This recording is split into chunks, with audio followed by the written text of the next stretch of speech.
dark triangles in the sky, metal saucers traveling at impossible speeds. For hundreds of years, humans have encountered strange, unidentified objects in the sky, and when they report them, they're all told the exact same thing.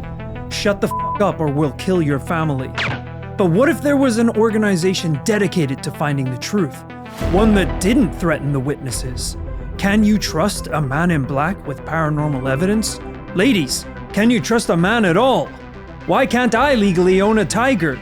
All of these questions you can find the answer to on This Paranormal Life! Hello everybody and welcome back to This Paranormal Life, the comedy paranormal podcast where every week we investigate a brand new paranormal tale and decide once and for all whether or not it really is paranormal. My name is Roy Powers. That is Kit Greer-Malvena. Just to say I threw that last one in just for a joke. I already own a tiger. I already own several tigers. But no, this doesn't count if someone did that. You know, when someone adopts a tiger for your birthday when you're a kid and you get the fluffy toy, but you get to, you know that you've adopted Sonia the tiger in Thailand. No. His name is Kumba. And I guess a more accurate opening question would be, where did Kumba go? Uh-oh. Oh, dear. Because I haven't seen him in a fortnight. So just be on the lookout. Your flat isn't that big, are they? Where could he be? I think last time I saw him, he was in Croydon. So he made it south of the river, heading towards Gatwick Airport. So he might be trying to go home. I'm not entirely sure. But Kumba doesn't have a passport, so he won't get far. Kid, listen, I know that we talk a lot of shit on this podcast about the shady organizations that have tried to shut down paranormal stories over the years. But today, we're here to talk about an organization that's doing the opposite. Really? One that doesn't shut down witnesses. One that gives them a platform.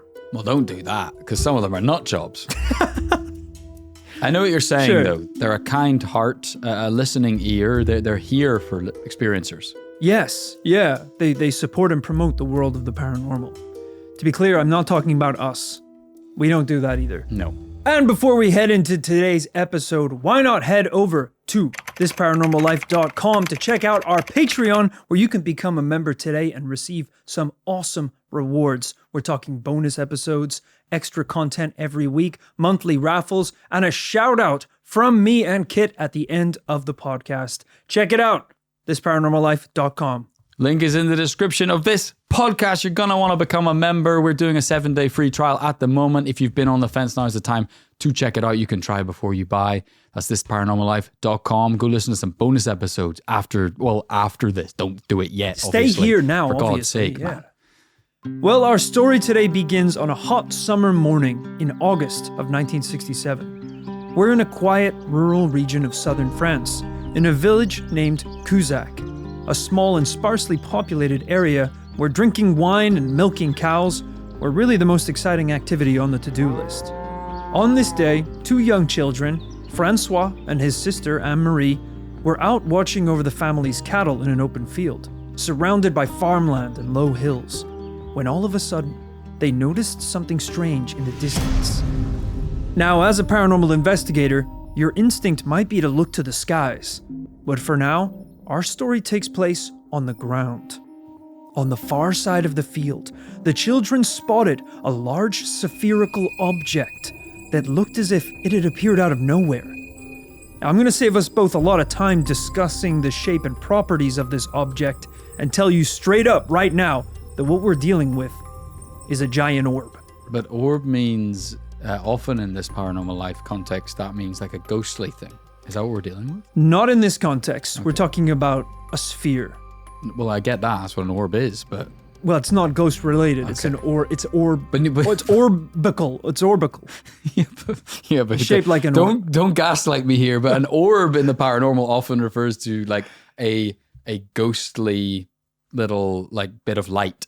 Okay, well, what about in the context of a rocket ship? What does that mean, motherfucker? Then, well, yeah, it's made of metal. Okay. I haven't got to that point yet. All right? Yeah, but don't just say, yeah, no, this is different. It's an orb. That's right. That's what I said, though, because orbs are like a big fixture of like paranormal TV shows. It was a giant metal orb. I actually don't even know if it was metal. We don't know what it's made of.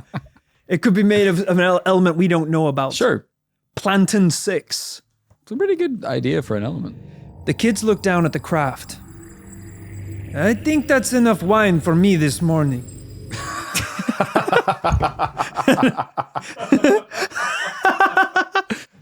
Mexican kids. Shut up! They were on Erasmus. I They think were on a that's school enough exchange. wine for me this morning. There we go. That's good. Now, if you could say, come on, Francois, let's go see what it is. I wouldn't have laughed if I had known I was going to have to be a little French kid. All right. Yeah. Yeah, go on. Line. Come on, Francois. Let's go see what it is. Come on, Francois. Let's see what it is. Just like the first time I tried butt stuff, the witnesses were scared but curious and slowly began to approach the object. As they did, the details became clearer. Luckily, I made those details clear for us earlier. Orb. Perhaps even more terrifying than an orb in the yard is the fact that the children also described seeing 4 black beings, each roughly the size of a young child, standing upright beside the orb. Pondering it, perhaps? We don't know yet. The strange figures were not moving in a frantic or chaotic way, but instead, they seemed to be engaged in some kind of quiet activity. 2 of them were standing by the craft, while the other 2 were crouched near the ground, with one of them holding some kind of mirror-like object. The children described the beings as having dark, almost featureless bodies, with heads that appeared larger than expected in proportion to their size. Francois cried out, "Have you come to play with us?" All of a sudden, the creatures froze and turned their featureless heads towards the children. It was hard to tell. Again, featureless. At this point, I would assume my life is over. Because we don't know what these things are. We don't know if they can look at you and your heart explodes. We don't know if they can travel back in time to when you were in your mother's womb and punch her in the stomach. We don't know what they're capable of, but all you know is you've got their attention. Yeah. Which is a dangerous thing to have. Or what if, like, yeah, they do want to play, but their idea of playing is like they use telekinesis to like shrink you into the shape of a basketball and start bouncing you around the place. Right, for them, it's like, because they're made of goo, it's like a fun thing. Like, stop bouncing yourself. Stop bouncing yourself. Yeah, but they you're just pick dead up on the second bounce. They pick up one of these kids and crunch you into an orb. Like a car compactor. Yeah. Anything could happen. We don't know. Anything. Luckily, the figures didn't obliterate the children. Instead, they did something even creepier. One of the creatures took off vertically into the air and then plunged head first through the top of the orb. The second followed him, floated up and into the orb. The third, which was crouched on the ground, got up and floated into the orb. Quick reminder on the age of our witnesses today. We still have one more. Sorry, because I know we have 3 that got up and floated into the orb, but we still have a 4th. Your Honor, objection overruled. Okay, let's listen. The 4th got up, Jumped up into the orb. floated up towards the orb, Yep. realized he forgot the mirror, floated back down the rabbit, and then went back up into the orb. That's true. That's actually part of the testimony. Got it. Yeah, super terrifying. Because it's one thing if we know that they are operating a craft that can fly, but do you remember in the second Dune movie when those guys just like, don't they activate something and then just without making a sound, they can like float? And it's like the scariest thing you've ever seen before. Don't talk about the Dune movies. Because You know those movies, right? Because you've badmouthed them and it's left a bad taste in my mouth. I'm starting to think you don't care about my orb. I asked you a question. I still want the answer to it. Intergalactic what age children. are the children? The little ones? Yes. I think they were 9. The intergalactic one? 900 galaxies old. Didn't ask. That's why they forgot the mirror. They're senile. I just want to know where the description is coming from today. I told you it's coming from Francois and Anne-Marie, 2 local children who saw kids float into an egg. And sorry, was 9 the eldest or the youngest? Doesn't matter. Who's the youngest? It's classified information. No, you have it. It's written No, I'm down. protecting the Tell me the witnesses. Once the figures were inside the orb, it began to move. But as you could have guessed, this thing didn't start rolling across the ground. It rose up vertically into the air, emitting a sound that the children described as a whistling noise. The orb began to... The orb began to accelerate rapidly, and within moments, it had disappeared into the horizon. Jeez. Kit, I know that I just talked you through a whole lot of events that took place. Yeah. It's kind of hard to picture in your mind what the orb looked like, what the figures looked like, and how they moved. Luckily, I can help you out. Phil, bring up the evidence. Here's the evidence. It's actually kind of a beautiful drawing. It's dope, isn't it? It's like it would be kind of a good like tattoo or something. This is why I didn't want to tell you about the orb, okay? Because I don't know if that's metal. It looks like 4 children floating around the sun that's landed in a field. Yeah. And then the diagram, so we see the beings. And then underneath the drawing, which is quite pretty, we have a diagram. And it shows, which is, I don't know if it's needed, but it shows the kind of specific path their jump took to land in the orb. It's all kind of the same. It's like every person just, but then number four. The path of the jump shows that he flew up, but then turned around midair, came back down, and then presumably went back up again. It's very well documented. So they entered the orb from the top. Yes, they all jumped up and floated into the tip of the orb. Wild stuff. The kids were left stunned. What had they just seen? What were those little things? Were they even from Earth? And without any evidence, would anyone ever believe what they'd witnessed? Luckily, there was an organization that would believe them. And that is the GEIPAN, also known as the Unidentified Aerospace Phenomena Study Group in France. Right. This is a not-so-secret department within the French Space Agency that was created in 1977 to specifically study UFO reports. Fun fact, France is the only country in Europe to maintain a full-time state-run UFO unidentified flying object department. Yeah, pretty awesome. Pretty awesome, which is what we love to see, is the government itself having a very public investigation into UFOs. This is essentially France's Project Blue Book, a group of individuals that from this point onward, I'm going to refer to as the MINs, Men in Noir. Nice, dude. Thank you. The GIN, Garçon in Noir. Yeah, we can work with that. Now look, we've talked a lot about America's investigations into UFOs over the years. It may surprise you to know that when it comes to UFO sightings and other huge hotspots, one of the biggest in the world is France. I mean, usually when you make a whole department for investigating something, it's because that something won't get out of your face. And that's what's happening and has been happening in France over the years. A lot of different UFO sightings.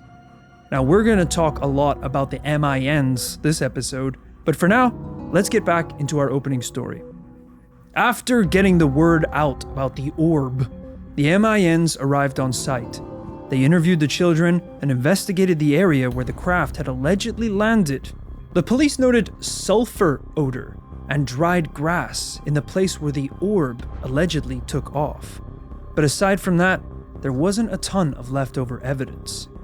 Even when separated and presumably waterboarded, the children's testimony remained consistent. And no surprise here, when they asked military officials, there were no reports of aircraft activity in the area that matched the description of the orb. Yeah, it's a long shot, but you never know. Safe to assume, but just you'd have egg on your face if you made that call and they were like, nothing today. We flew the orb earlier for a little test flight. It was going to Dallas. Yeah. Oh, you know silly. what? Yeah, because I know it's mostly like jet planes and helicopters. We are testing the ball of goo at the moment, and it's some pretty interesting proprietary technology. Yeah. So the pilot, and like to be fair, he does dive in the goo there's no door. You have to dive in the goo. Yeah. So it's possible. It's a little different to their drawing, but it's possible it's the same thing. But I don't think it could be because you probably saw just one pilot and a pile of goo, but there's 4 little pilots for this one goo ball. Yeah. They didn't mention a mirror, did they? Yeah, because the goo doesn't run without the mirror. So if he forgot the mirror, that would make a ton of sense. Yeah.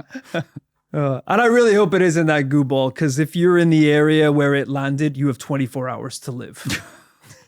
We're trying to iron that out of the kinks, but yeah, that still is a thing. Unfortunately, because of the lack of physical evidence, the MINs were unable to prove the existence of the strange whistling orb. That was until 14 years later, when their office got a mysterious call. Hey, remember the Kuzac case in 67? Well, it's back. And this time, it left something behind. It's a quiet afternoon in January 1981, and we're in the rural south of France, in the small village of Trans-en-Provence, a mere 500 miles from Kuzac, where the orb scarred a bunch of kids for life. A 55-year-old farmer named Renato Nicolai was out in the fields enjoying a quiet evening working on his farm, when all of a sudden, he heard a strange noise cutting through the gentle wind, echoing through the hills around him. Now, Nikolai described it as a thin, sharp, modulated whistle, almost robotic in sound. Modulated whistle? Is this guy a synth lord? I don't think so. Not in 1981 in rural France. Can I do an impression of what I think this might have sounded like? Yeah, sure.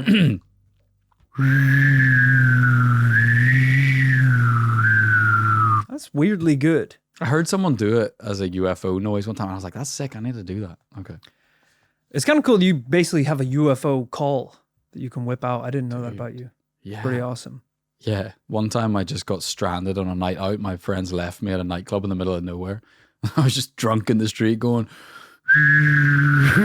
please pick me up, guys. Get an intergalactic taxi home. I need somewhere to stay. I don't care what galaxy. I just need somewhere to stay tonight, as long as I can get home tomorrow. That's a pretty good approach, because usually I would just drop my trousers and show my butthole and hope that some craft out there likes what they see.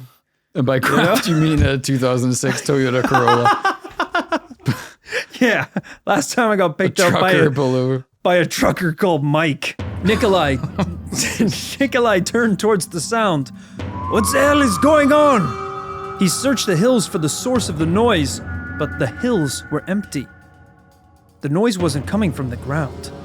Nikolai craned his head towards the sky and dropped his coffee. Hovering above him was a metallic, saucer-shaped object, roughly the size of a car. It was floating in place right above his garden. Now, like a real Frenchman, Nikolai was too cool to be startled. Instead, he retreated to a small cabin on a nearby field to get a better view of the craft. Nikolai watched in awe as this otherworldly object lowered itself and landed gracefully in a field of wild alfalfa, which is apparently a plant and not just one of the little rascals. As soon as it touched the ground, the strange whistling sound ceased, and the craft came to a stop. Unfortunately, the craft didn't stick around for long. The whistling sound began firing once again, and the object lifted up off the ground, blasting a wave of dust through the field. Once it reached a decent height, the object swiftly shot off towards the horizon, and just like that, it was gone. Now, Nikolai knew that he'd seen something above his pay grade, so he did the responsible thing and he called the police.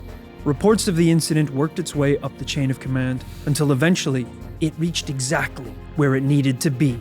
The MINs. Don't worry, Mr. President. We'll be there right after brunch. When the GEPAN arrived on site, they couldn't believe what they were looking at. The craft was gone, but unlike the first case, this object had left its mark. At the landing site, the team observed a large circular imprint in the ground, several meters in diameter, where the soil appeared to have been compressed with such force that it was as if a hydraulic press had crushed it into the earth. However, The surrounding plants didn't just appear to be flattened or disturbed. They seemed altered in a way that suggested something more than mechanical pressure. Now, the cool thing, Kit, about the MINs is that they work a little differently than their American counterparts. In a lot of other stories, when someone says they've seen a UFO, a bunch of guys usually turn up in suits, cordon off the area, and offer the witnesses a lead Tic Tac straight to the mouth. It's a very hostile environment where it's almost as if they're so afraid of anything leaking, they'll shut down anything before it even begins. Yeah. You know, it doesn't matter how small it was, whether it is a credible source or not. You have guys knocking on your door telling you didn't see anything and telling you your breath stinks, if you catch my drift. Yeah. Well, they don't kill everyone. No, they don't. They. I'm exaggerating. There's a story or two where they, in this kind of era, maybe a little before, they might have turned up and said, hey, we have reason to believe that there might be some minerals that need to be mined from your land here, Mr. Farmer, sir. So we're going to go ahead and lease the land from you mandatorily. You don't really get a say in it, but look, we'll pay you a little bit of money if you can make yourself scarce for 6 months. Yeah. You know, they kind of be like, look, get out and we'll kind of compensate you for you to get out for a while. Yeah, that's the kindest thing they can do. And we'll kind of do some investigations. And then if you say no, they say, okay, very well, it is your choice and we will respect that. Then they walk away a few steps and they go, how's little Jason, by the way? Yeah. And you're like, what? Little Jason goes to Elwood Elementary, two roads down? He's like, I think that's my neighbor's kid. Oh, You don't have kids? No, it's just me. Really? Not even a dog shit. or something. What about Banjo, the golden retriever? Yeah, that's Steve's dog down the road. Oh my God. Who wrote this? Who put this together? Yeah. I'm going to come clean it. We're going to kill you. We're going to end your life. Just get out of here. Be a real shame if something happened to Stephanie. I don't have a wife. Uh-oh. Michael, did we kill Stephanie? Yeah. Yeah, your wife is dangling from a helicopter over a volcano. I don't have a wife. Oh God. Who the hell's dangling from the helicopter? Who is she? The guy's like, also, if it was my wife, you shouldn't have killed Stephanie. Now you have no leverage. You're right. We're understaffed over at the FBI rough. At the moment. We're just going to get out of here. Just take your cat so we can leave. I don't have a... Oh, you're kidding me. Whose cat is this? Of all the luck, we end up Marie Kondo's house. This guy has no possessions, no things, no pets, no chick. It's like, what do you like to do? Well, sometimes I'll ride my bicycle into town. Be a real shame if one of those tires were to get slashed. All right, I'll just leave. Thank you. You're doing me a solid here. Slashes tires. No. My point being that the MINs are much more open and scientific. All of their research and findings are made available to the public, so there's no need to hide anything or shoot anybody in the head. And let me tell you, they found a lot of stuff that probably should be hidden. Really? The MINs collected soil and vegetation samples from the area where the whistling craft had landed, and when they examined it, they were stunned. Michael Bounez, a botanist from the National Institute of Agronomy Research, was sent the vegetation samples, and it wasn't long before the MINs received an almost panicked call. I've studied the samples that you sent over, and I have some questions. Like what? Like, what the hell did you do to it? The leaf samples show a 50% reduction in chlorophyll pigment. That can only be caused by significant stress. And that's only half of it. It looks as if there's been some kind of mechanical heating or electromagnetic effects. What are you saying? I'm saying that something strange happened in that field. And we have proof.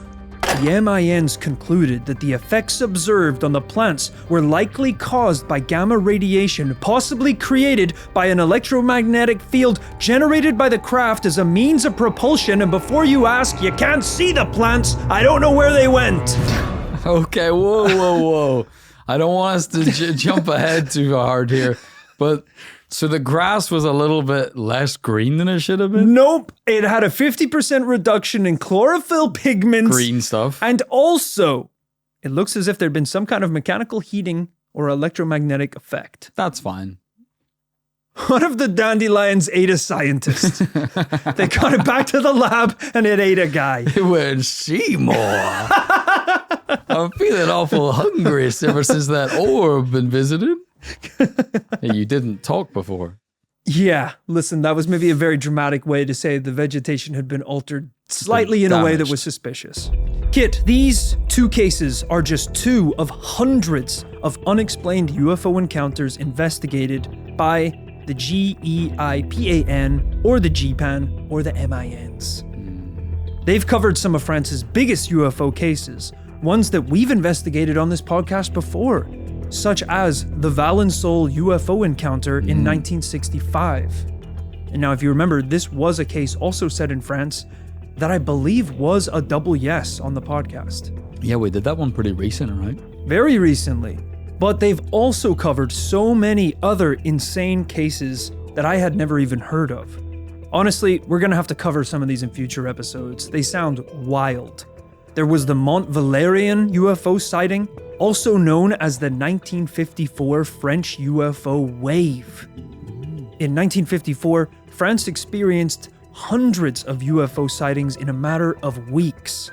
There were reports of landings, weird little guys running around, and there was national media coverage of the crafts, something that we have not talked about before.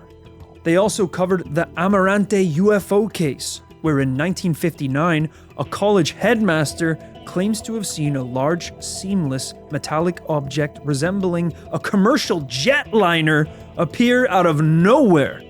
And he wasn't the only one. Hundreds in the region reported seeing the object too. Or is what I always say on this Paranormal Life, we're always scouring the world, scouring the internet for data downloads, trying to understand the latest and greatest in the world of paranormal research, but sometimes we hit the language barrier. True. The language barrier is the fact that I don't speak bullshit. Yeah. So a lot of the cases we don't cover, all right? Yeah, the only languages Rory and I are fluent in are English and Japanese. We're really good at lying. But there are a lot of paranormal cases and evidence written in other languages around the world. And if something is predominantly written in French, we're not going to know about it. And yeah, before you say, but Kit, in the age of AI, isn't all this stuff automatically translated? Kind of no. Because some of this stuff is available only really on like government platforms, portals where you could download things. And like, it's not that big of a community that's interested in this area of research. Yeah. So there are almost certainly large areas of documentation that haven't been translated at all. Yeah. There was one I was looking into a while ago. I think it was some like Spanish government documents. And I couldn't make head nor tails of them. I was like trying to find out, but all I could really look at were the dope diagrams. But yeah, no, I don't think anyone had translated it into English. A lot of today's case is brought to you courtesy of the Chrome extension Translate to English. Right. Which has been a massive help in today's case. Rory put it through that filter. He was like, hey, Grok, can you translate this into the voice of a pirate? And it was like, yar har, there be stormy seas in the area of Valençol in 1956. I put all of the pictures of the UFOs through Grok and it turned them into bikinis. Gave them all little UFO bodies. Maybe most interesting of all, the MINs investigated the 1976 Tehran UFO incident, where the Iranian Air Force scrambled fighter jets to intercept a UFO. When the first jet approached the object, it suddenly lost all instrumentation and communication systems, forcing the pilot to retreat. A second jet was sent out, and it immediately tried to get a lock on the object to shoot it down. But as the pilot attempted to fire a missile, his weapon system was shut down. One pilot reported that a smaller object separated from the main craft and moved towards him at high speed. That's called a bullet buddy. Get out of the way. Another object descended towards the ground, appearing to land without any explosion. So needless to say, the MINs have been involved in some of the most groundbreaking paranormal cases in the last 50 years. Imagine, off the back of the Tehran UFO sightings, imagine if the aliens came down now in 2026 and were like, we're on their side. Yeah. We're on the Iranian side. America's like, what? Really? And they're like, yep, we talked to them and we kind of get on and we have a little bit of history. So We've been watching. You're cooked. Perhaps the greatest part about the MINs is that they are quite literally an open book. Their website is a searchable database of every case they've ever investigated. You can search for particular encounters and download full debriefs of their findings that include photos, PDFs, conclusions, and evidence. It's genuinely kind of insane. I spent a lot of last night going through the website and just like scrolling, picking a case at random, and it's like download attachments. And it'll be like photos from the site, transcribed interviews with witnesses, all the details, information of what was seen. It's incredible the level of detail that they get and then just offer up for free. It's always interesting investigating stuff that has been pre-investigated by a government agency, such as the Ministry of Defense in the UK, such as American intelligence, Air Force, whatever, or in this case, the men in noir. What's always interesting is that so often these guys have already come down on a conclusion of their own before we've done it. Yeah. And I'm going to go out on a limb and say, I'm guessing the French agency to look into UFOs claims that they've never had definitive proof of a UFO. You might be right. Yep. You might be right. And I'm not saying that means anything. No. But it's because, they gotta come down with that conclusion. Because we know from Project Blue Book in America. Yeah. From, who's our hero again? J. Allen Hynek? Dr. J. Allen Hynek. That Hynek, who spearheaded Project Blue Book in America during the years of UFO fever, he said outright, he was like, they're telling me what to write, by the way. He was like, I can't say UFOs are real. He's like, I'm allowed to investigate it, but I always have to say they're not real. Yeah, and he's done diary entries where he's like, last night I was in a hacky sack circle with 3 9-foot Nordic Greys. yeah. But then the final conclusion will be like, still not enough information to tell if they're real or not. Like he just can't say. Yeah. And so I'm guessing this is the same. It's like, they're allowed to investigate it, but for kind of like, I don't know, for just like to not cause a public panic, they have to say inconclusive. Dr. Hynek is like, last night I brought Zactron 6 to Burger King, where we went into the car park and smoked something called Space Crystal, where I saw the beginning of the universe. Reports are inconclusive, not enough evidence to suggest this was definitively paranormal. And then the newspapers just print that last bit. Hey, Hynek says that we just don't know. Yeah, there you go. Now, luckily, this is maybe the best part of their website, and that is the fact that they have a ranking system for paranormal cases. At the end of every investigation, they give each case a particular classification. So here you go. Here's the GEPAN official classifications you can give a paranormal case, okay? Mm-hmm. First off, you have HAS, or A, which is a perfectly identified phenomenon. That is 27.7% of their cases. Seems high. Perfectly explained. You've got B, which is probably identified phenomenon. Oh, so you're saying perfectly identified means we have the rational scientific explanation. We have it. Sorted. Got it. Sorted. B is probably identified phenomenon. Yep. That's 38%. Mm-hmm. So already we're at 50% share. is covered. Yeah. C, you have an unidentified phenomenon, brackets, lack of data. D, an unidentified phenomenon, in brackets, after investigation. Oh. Then you have D1, an unidentified phenomenon after investigation that has medium consistency. And finally, the highest level of believability, D2, an unidentified phenomenon after investigation with consistency being strong. Now, they have investigated hundreds of cases over the years. The rate of D1s they have is 0.99%. Got it. The number of D2s they have, 0%. So nothing's been a D2? They have never given a case a D2 before.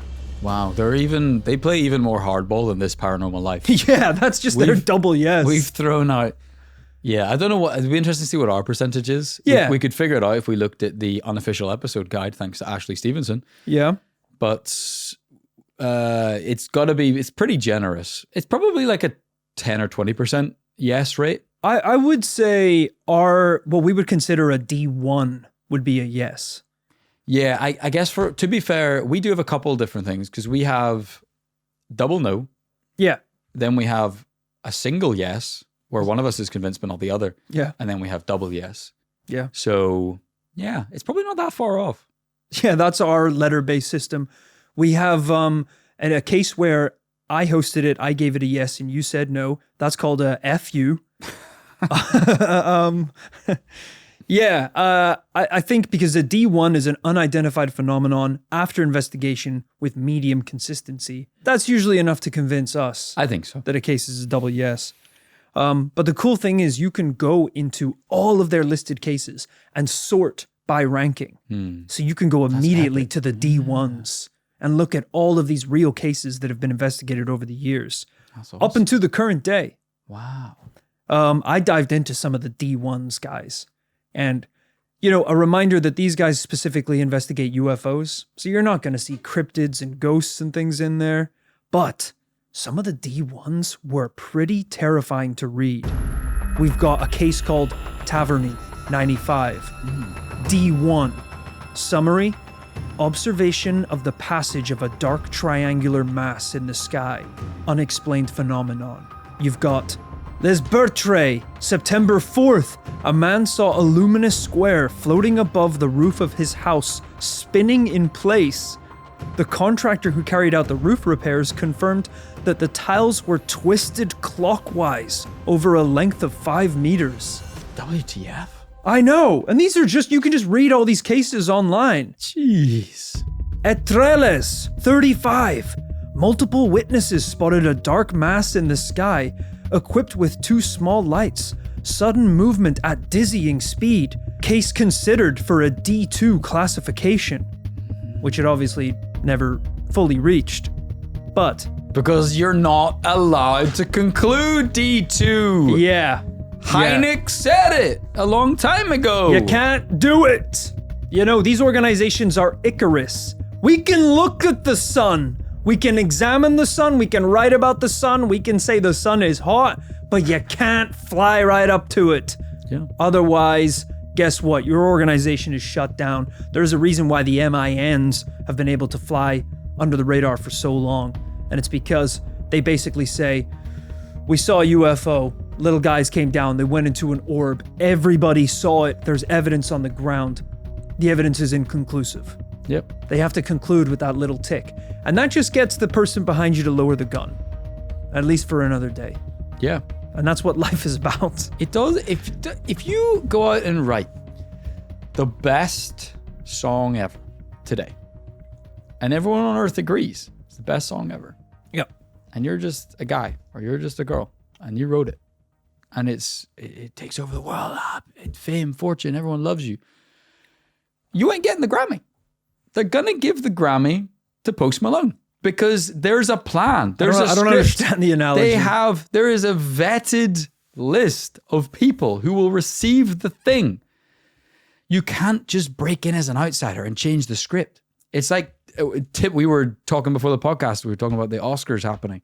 And there was a lot of talk of, is Timothée going to get the Oscars? Timothée. All the insiders were like, no, he can't. They won't give it to a young G.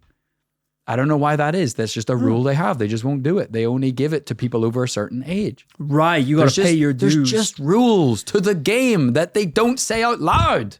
Damn. Guys. Okay. So you're saying there's no point in me writing any songs because I'm never going to win any awards for it? Well, there's no point in you writing any songs because the last time you tried, they just came out all weirdly sexual. So those definitely wouldn't win, I feel like. Because I won't lie, there was a section later on in this script where I had wrote a whole song about the orb. I mean, the listeners will love it. I'm just saying you ain't winning a Grammy for it. Okay. It just feels like, I don't know, the wind's kind of out of my sails a little bit because like... You thought you were going to win like Best New Artist at the Grammys? I spent a lot of time on the song, man. A lot of money too, as well. Wow. So Where'd you record it? the place, what do you call it? The place where those Your bugs house? went to make music. The Beatles? Yeah. Abbey Road? That's the one. You hired Abbey Road? Yeah, went the to world's Abbey most Road. famous music studio. Yeah. It's just, I thought it was going to be worth it. It's like, that'll convince you. Listen, I think that there has been no D2 case yet because none of these cases have supporting songs. Do you remember all the best old movies? All had their own songs. Will Smith's Men in Black had the song Right. Men in Black. Will Smith's Wild Wild West had that song about the Wild Wild West. Is there any other Will Smith one? Ghostbusters. Okay. Yeah, they all have songs. Space Jam. Thank you, Phil. What's the Space Jam song again? Welcome to the Space Jam. guys are making it up, I don't remember Wave your hands in the air if it feels right. We're gonna send it into overtime. Welcome to the Space Jam. You know this isn't a movie though. 4 little kids went into an orb. I'm sorry, I got too excited there. What was that, Dad? 4 little kids. Sorry. I got a little excited there and I started singing my orb song. I like that flow though. 4 Little kids went into an orb. We just need the next line. Yeah. We'll play the song. The song doesn't exist yet, The does it? song does exist. Motherfucker, we're gonna play it right here. All right, so okay, Kit doesn't get to hear it because we're just gonna put it live in the Because it studio. doesn't exist yet. But so bear in mind when he comes down on his conclusion today, he hasn't heard the song. But this one, this is the little song called 4 Little Kids. Well, we are, and the great thing is, I did get a preview of it there, so we know what the first line is. I might have 4 rewritten little kids went into the orb. I might have rewritten it by the time the song's released. So it 'Cause sounds promising. I like that first I don't want to beat. commit to that opening. Well, beat. you said you recorded it at Abbey Road, so it exists. Yeah. But you can always do re-records. Okay, just bear this in mind. That Kid hasn't heard the song. We come down on conclusions, but you're gonna hear it right now. So this is a little song. Really? Before we've concluded? Yeah, we're gonna do it right then. There's a little song to support today's case, and it's called Four Little Kids Floated into an Orb. So enjoy right now. 4 little kids floated into an orb, and that sort of thing is hard to ignore. The tiny little bodies floated up to the top in front of Anne-Marie and her brother Francois. Yo, Francois freaked and he told the cops. He said, I got a story here that'll blow your socks. I saw a strange craft that you won't believe. You gotta call the MIB. So the cops called the guys called the men in noir, who put the pedal to the metal when they got in the cars. They reached Francois and they said, come here, let me tell you what we do. Let me whisper in your ear. Hey little buddy, we're the men in noir. You can try to outrun us, but you won't get far. We heard a lot of stories, but nothing compares to 4 kids in an orb floating in the air. 'Cause 4 little kids floated into an orb. Hey little buddy, we're the men in noir. You can try to outrun us, but you won't get far. 4 little kids floated into an orb. Welcome back to the podcast. I hope you enjoyed the song. Now, obviously, right now, you are in a place where you believe wholeheartedly that these events took place. Every one of these events that I listed, because the song, I think, covered everything. I don't remember all the lyrics, but I think it goes through every single over 300 cases that were investigated, all the D1s in the logs. It's genuinely incredible. I think the song's like 17 minutes long. And it's kind of like an Eminem style rap god wild freestyle. Granted, maybe the version I ended up including was like 30 seconds. Yeah. I don't know, but maybe, there is a 17-minute cut out there in the world. Everyone needs to know that. Listen, Kit, it's no surprise that France is one of the few European countries taking UFO encounters so seriously. Because France is actually home to one of the oldest UFO testimonies of all time. Back in 815, the Archbishop Abelard of Lyons described in his writing the people of Magonia, quote, people whose ships come in through the clouds. Now, obviously, this sounds like it could be a metaphor or just some imaginative poetry, but he went on to say that at one point, 4 of them were captured and brought forward to be stoned to death. Whoa. Which is pretty realistic. I assume that is how humans would treat aliens if they were actually discovered on Earth. Well, it was an age of empires, you know, you had to be careful. It's like when, you know, Spanish Armada ships washed up in Ireland and we beat them to death on the shore. Not all of them, but some of them. Right. It's just, we're an angry little species, you know? Yeah. But I thought this was worth including because, one, we always love a bit of ancient alien history. We love to see UFO stories through art and literature as early as the 1800s. Sorry, as early as the 800s. But, do I have to point something else out? 4 little guys were captured? You don't think? Did they come out of an orb? What? Who knows? Who knows? Maybe 4 little guys have been visiting France for longer than we think.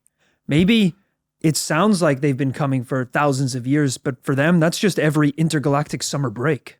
Yeah. We don't know. The passage know. of time's different on their planet. It could be. Right, I'm going to hijack this. So, do you remember the podcast? We did a podcast. I think it was a bonus episode into the airship of Clonmacnoise. Oh, I knew this one was coming. Well, yeah, I knew because you can't bring up what you just brought up and then take it seriously. And then I can't bring up how much you lambasted me for talking about the airship of Clonmacnoise. No. It happened in quite a similar time period, probably 300 years later, but it was a long time ago in Ireland. And it was at a church, and it's a crazy report, and there's like drawings of it and stuff. Yeah. Of the clouds parting and a ship, exactly what like you mentioned, flying through the sky. And then they didn't have the words for us. They're like, the men on the ship flew down. Yeah. They dropped anchor and they flew down to Earth. And it was like them flying through the air was like breathing, was like them holding their breath underwater. Like swimming down to Earth. Really weird. I want to point out, kids said they dropped the anchor. That isn't a metaphor. In the story, an actual anchor came down and slammed into a church. We're not gonna get too hung up on the anchor because you got really annoyed about the anchor in the episode. Well, I just want everyone to know I'm not laughing about the case because I think the case is great. I was laughing because you started referring to them as sky people, also known as sylphs. Yes. That's one of the other names for sky people. Which not sky people, I want to beep, but SYLPHS. It is one of my favorite. It was a bonus episode, I think. It was one of my favorite bonus episodes we've ever done. I'm going to put a clip in right now so you can get a little taste of that bonus episode, and you know some of the gold that's out there. If you want to check it out on thisparanormallife.com, on our Patreon, you can get awesome bonus episodes like that. Here's the clip. In the 12th century, a story incredibly similar to Clonmacnoise happened, but in London, including a sky anchor and someone who came down to Earth via the anchor. We're seeing a pattern here. So it is an anchor. That's what they thought. That's what they thought. Take it down. But you can't keep telling me. We don't know if it was an anchor. That was 600 years later. All right. But I'm just struggling to deal with because you can't have it both ways. You need to watch some sci-fi or something, or try and open up your brain about, look, I know, I want it to be a tractor beam. We all want it to be a tractor beam. I hosted the case where we looked back at medieval art and I argued that the beams of light from heaven were tractor beams. I've done that. But they're saying they use anchors, and maybe they do. So it is an anchor? Sure. Okay, right. Because before you told me it wasn't an anchor. I'm just saying that wouldn't even be that crazy of a possibility. It's more crazy that there's a ship in the sky with dudes on it. We're literally one paragraph away from you saying 1983, an anchor came down and killed a woman. I mean, it's either aliens or sky pirates. So whichever you want it to be. Oh, the Skyrates. Oh, they're real. I believe in the Skyrates. In fact, stories about sky people were so common that by the 16th century... That sentence alone should lead us to... You deal with this. You live with this piece of information. Sky people. these are not my words. You take this piece of information and you explain to me. You explain to me what this is. Is that what this case You is about? explain to me what this Sky is. people. Explain this. By the 16th century. Sky people. Well, you're gonna like It's the this. first. We are 40 minutes in. It's the first time you've ever said the word sky people. In the 16th century, reports were so frequent that the Swiss theologian Paracelsus actually created a new word for the sky people, calling them sylphs. I just heard the old word. This is the first time I've heard sky people. Sylphs. They had to make up, not MILFs, sylphs. Sky people I'd love to No, spell S-Y-L. Sylph. S-Y-L-P-H-S. Luckily, Abegard of Lyons in his writing goes on to say that the four little guys were kept in chains for several days, but then eventually set free and they weren't stoned to death. Whoa. Yeah, pretty crazy stuff. So you think they just like lived in France and got married and stayed? Or maybe they went back up. Maybe they went Maybe back. they're the same four little dudes who came back in an orb years later. See, I'm worried that they started a genetic lineage here on Earth. Oh my God. Wow. Hopefully not. That would be too much for me to handle. Listen, we've reached the end of our investigation today. A case where we're kind of investigating a few different UFO encounters, but more so, we're investigating this GEPAN, this organization, the MINs. And, you know, usually at the end of an episode, we come down on a conclusion as to whether or not we think a story is real. You know, I think we could do that. You know what? Hold on. Are you regretting throwing your entire script on the floor? Yeah. It's all, Yeah, I am actually. Hold on a second. it's so disarrayed. Okay. You know what, Kit? I've decided. We are going to do that. We are going to be the MINs today. We are going to be the GEPANs. Okay, let's talk about our first case where two kids saw an orb with the floating children. If you don't remember exactly how the story went, four little kids floated into an orb. That's Got what it. happened. I'm going to let you give that a GEPAN rating right now. What are you giving it? Is it a D1? Is it a D2? Is it a D? I mean, I suppose it is a D1 That's a D1. because it is an unexplained event with moderate consistency, which is to say there is stories which on their own wouldn't quite be enough, but is corroborated by at least something in the grass Yeah. and the earth. Yes. And we did say that we're not allowed to use witnesses under 6 years of age. These ones were 9, I believe. So Oh, good. substantially older. Kit, our second story about Nikolai, who saw a craft come down and up the earth. What are you giving that? I guess it's similar. I don't like that it's one witness though, Yeah, because one witness is almost more like hoaxable or something. sure. I don't know how we're getting. It's tough to know. Like, did the botanist really say like this can only happen from radioactivity? You know what I'm saying? The botanist hung himself that night. No, he didn't. He'd just never didn't. seen plants like that before. He was so scared. He didn't want to live The on this primary planet thing anymore. was the grass was a bit less green than it should have been. Let's just say that factually. I don't know. You tell me. It's a D2 for me. No, it's Absolutely. It's just not This is why I'm the not allowed first to work. ever D2. Say. Yeah, for the record, these are all cases that this organization has investigated. So clearly none of them are D2s. No. What about the Tehran UFO encounter with the military? I just don't know anything about that. That's a That's D2. nothing. That's That's a it's not D2. D2. That's just. And what about, Kit, our final conclusion of the podcast? We're setting aside our ranking system. We're going back to Rory and Kit. Do we believe in the legitimacy of the GEPAN? Do we believe that they have ever investigated a real paranormal case? Bearing in mind the difficult fact that they themselves have said that they have not investigated one. I think that's a fine conclusion that we can say, have GEPAN, have they got legit evidence of a legit paranormal case? Are they paranormal? I think absolutely. I think absolutely too. I think it's most likely that, like Hynek himself, they have the files. Yeah. And they can't say certain conclusions. They've been going for long enough. They've been involved in so many huge UFO investigations. I think it is safe to give their organization itself a D2 and give it a double yes on this podcast. They commend their work. Guys, shout out to this organization. They are still going strong today. They're one of the few government-funded organizations in the world covering the paranormal. The website is fantastic. They even have forums on the website where you can submit your own UFO sightings to be and they investigate it and like get back to you whether or not they're going to take on your case.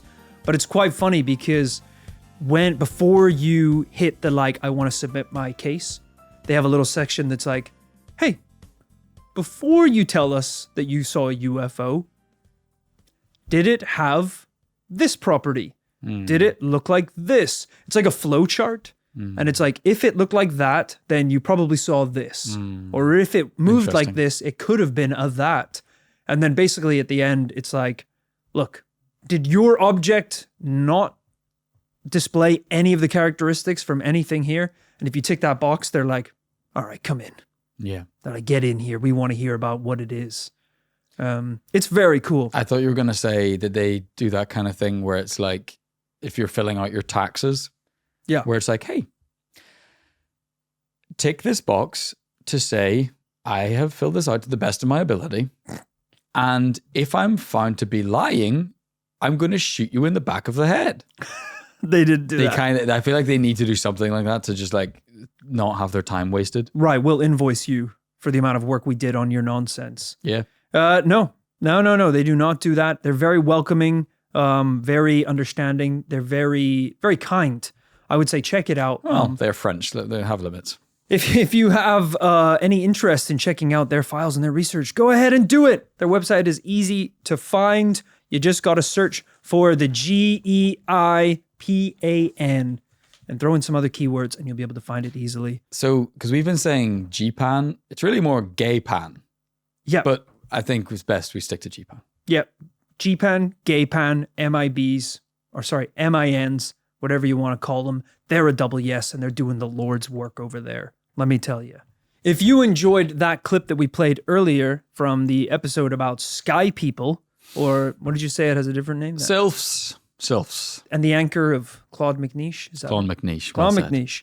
You can become a member by heading over to thisparanormallife.com. That's where you can join our Patreon and sign up for a bunch of amazing rewards where you get a bunch of cool extras and some fun things, including extra monthly bonus episodes, extra weekly after party episodes, tons of TPL content, raffles where we give away stuff from right here in the studio every month, and you also get a shout out at the end of the podcast. It's a pretty sweet deal. That's right. Thisparanormallife.com. The link is in the description of this podcast. If you're on YouTube, check the little episode description as well. You can click that and head on over. I think right now it is still 7-day free trial for anyone who is newly signing up. If you've ever been on the fence about joining thisparanormallife.com, becoming a member on our Patreon, now is the time to try before you buy. You can go and listen to some episodes, try out whatever tier you want, and then hopefully you'll stick around and enjoy it. Chat to some members.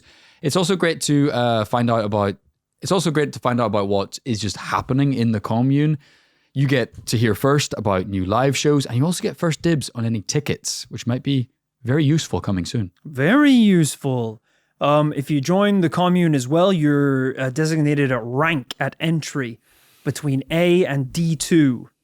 So, we won't tell you exactly what the rankings mean yet, but just make sure you show them nice and clearly on your uniform. It's going to come in handy. Interesting. During the Hunger Games that we have planned later. The irony being is there's such little food in the commune. Every game is a Hunger Game. It's pretty rough. Anyway, check it out. It's a great time. It's so much fun. And as I said, one of the rewards you can get is a shout out at the end of the podcast. And that's what we're going to do right now. We're going to shout out some of the D2s that have supported us on Patreon. So a special thank you to Aaron Conway, Aaron, you are most welcome here in the commune because we need specialists, experienced practitioners of the Conway. Because, we've been doing things, well, we privately think all wrong, to be honest. We've been doing things pretty by the books most of our lives. And I think we need to get more into conning. And I think Aaron Conway could teach us some of that. Oh, like how to trick people and steal and Oh, stuff? yeah. Cons, scams, ruses. Yeah, I don't think we should be saying this publicly on the podcast. I think it's a bad sorry, idea. I forgot to tell people to stop listening. Sorry, fast forward a couple seconds. Aaron, me, you, Rory, let's have a little powwow, okay? In District 1, all right? This weekend. We got a lot to discuss. Thanks for joining. Yeah, the three of us are D1s, if you catch my drift. Thanks also to Gregory Taylor Power. Taylor Power is like dad strength, but it's what tailors get from just doing the little like tape measuring their whole lives. They're just like, ka-chiz, ka-chiz. Yeah. They get so powerful. So Gregory, and that's not a guy you want to like arm wrestle or something like that. What is Taylor Power? Like you could fit a pair of pants in 45 seconds? Yeah, he's got to be careful. Like if he so much as lifts those trousers too fast, he's going to wedgie someone into the next life. Yeah, you got to be careful if you're too strong a tailor. Unfortunately, most of the uniforms of the commune, as we said, is just a potato sack, repurposed as a uniform. So I guess we need those to be tailored to a certain point. And then we've had some fabric shortages, so now it's not even a full sack. So it's now more like a hospital gown where your butt is exposed the entire time. You've got just the front of the sack. Or you could mix it up if you want your back to be covered. I mean, you could let the frontal nudity front out fly if you want, yeah. But just a heads up, if you have any spare material laying around, you might want it for clothes. Yeah. Thanks also to David Davies. David Davies, also known as someone who is automatically a D2.